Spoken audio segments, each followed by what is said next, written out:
లా unlimited transaction చేసుకోవచ్చు. Current account లో చేసుకోవచ్చు. ఎవరికి ఈ రోజుల్లో కరెంట్ అకౌంట్ లేకుంటున్నారు? ఆమె బిజినెస్ అకౌంట్ ఆమెకి పైసలు రావాలని ఒక్కడే చెప్తా వినండి, ఆ పైసలు నా అకౌంట్ లోకి రావద్దు. ఏమనుకుంటున్నావు? పైసలు నాకు అకౌంట్ లోకి వద్దన్నారు.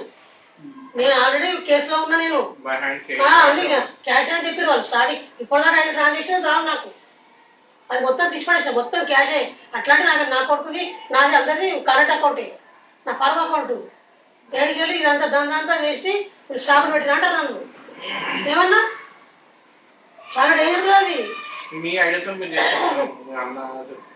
ఆల్టర్నేటివ్ కరెంట్ అకౌంట్ కొత్త తీసుకోవాలి.